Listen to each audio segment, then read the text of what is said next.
essa questão de aluguel de ações? Porque tem muita gente que fala, vou alugar. E eu já vi o Barsi falando que ele não concorda, enfim, que ele acha isso péssimo. Ele é contra opções, não é isso? A gente tem percebido nos últimos anos um comportamento extremamente predatório. No longo prazo, obviamente, o que você vê é um efeito detrator no valor das ações. Você não acha que isso deveria, então, acabar, Lu?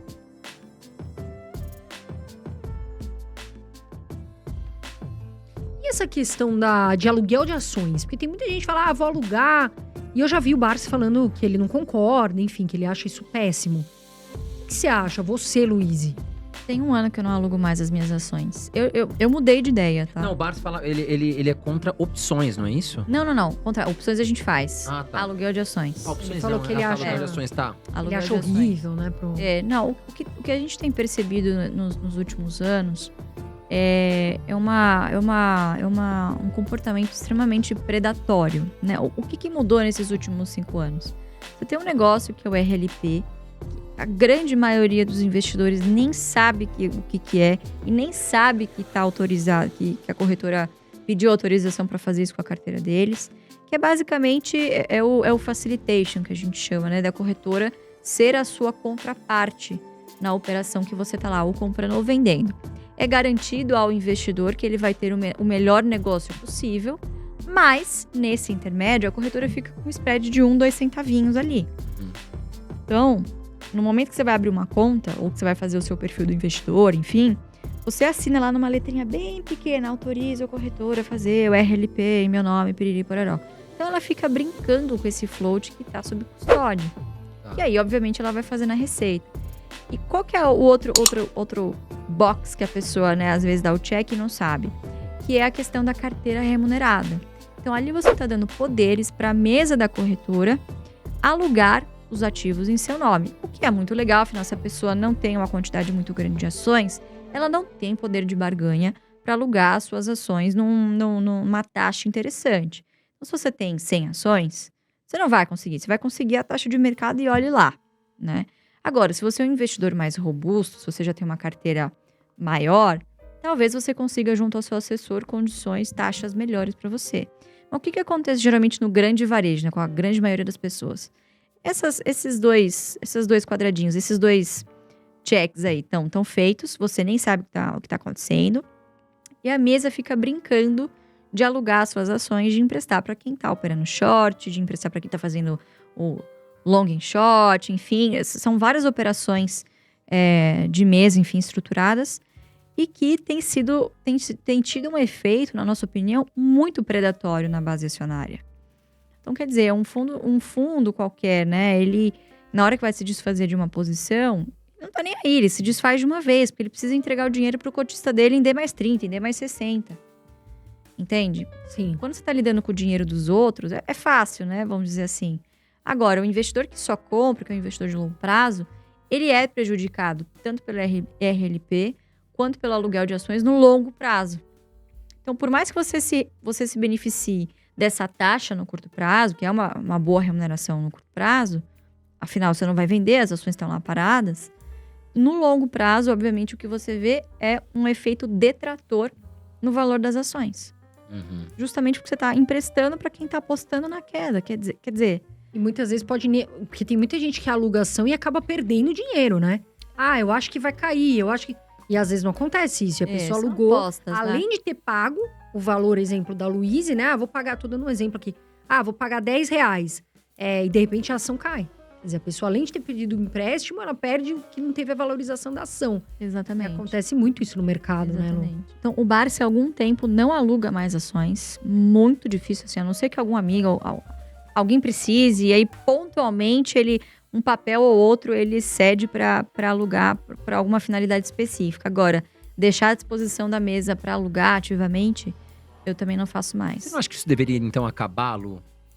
Não, eu acho que não deveria acabar, né? Seria um retrocesso, né? Nos Estados Unidos isso acontece No mundo também? inteiro ou é- acontece assim, não. No mundo inteiro acontece isso, né? A Sim. carteira remunerada acho que seria um retrocesso muito grande a gente impedir que o investidor tivesse essa opção. Acho que faz quem quer, né? Eu, particularmente, não tenho feito nas minhas ações ultimamente. Eu tenho preferido muito mais rentabilizar a carteira com opções. Acho que é muito mais atrativo. Obviamente que não dá para fazer todos os meses, depende muito de liquidez, de variação do mercado, mas ultimamente tem dado muita condição, né? Com essa volatilidade toda que a gente tem presenciado, né? Eu digo, Lula, fala mais, late mais alto que as minhas opções estão valorizando.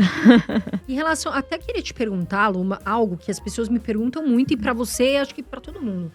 Em relação a day trade, porque tem muita gente, às vezes eu tô andando num aplicativo de carro, e aí eu vejo que as pessoas, né, os motoristas, enfim, eles estão super empolgados. Eu vou começar a fazer day trade, a minha profissão agora é day trade. E é muito perigoso. Eu fico pensando, às vezes, aí eu tento orientar, tudo. Mas teve um até que tinha uma tabela. Ele montou uma tabelinha, ele falou, posso te apresentar? Eu falei, pode, mas eu já sabia. Pensei comigo, tudo bem, ele quer, eu tô ganhando e tal. O que você acha de day trade, Lu? Olha, eu acho que dá para ganhar dinheiro se você se dedicar, mas, de novo, quanto tempo você quer despender nisso versus quanto tempo você poderia despender aumentando a sua receita no seu trabalho, fazendo o que você gosta ou o que você é bom, para conseguir sobrar mais no final do mês para você investir, né? Muita gente trata os ganhos na bolsa como se fosse você vender a sua arte na praia, né? Uma rendinha extra. Não é bem assim. Não funciona bem assim. Segunda coisa, é fácil você fazer day trade, você fazer qualquer tipo de trade, né? Seja swing trade também, quando tem liquidez, quando tem volume no mercado. Nesse ano, tá terrível. Tá terrível. O volume da bolsa tá baixíssimo. Você tem pregões que acontecem pouquíssimos negócios. Bolsa andando de lado é péssimo para trade. Os traders que me corrijam se eu estiver errada, tá? Nada contra, Carol, mas assim, é um sonho que vendem, né? Que eu acho que pouco a pouco ele vai sendo desmantelado, né? Então, existe pessoas que ganham dinheiro com day trade, mas são muito poucas, né? A estatística, ela joga contra esse tipo de investidor, né?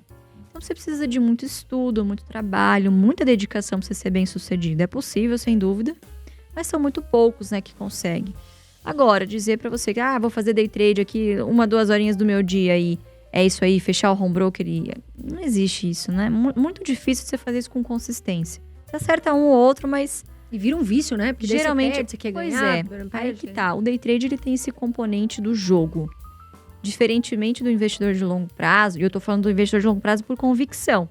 Não investidor de longo prazo por conveniência, que é o cara que comprou a Zoe lá e falou, bom, agora tem que arrastar esse negócio pro resto da vida, né?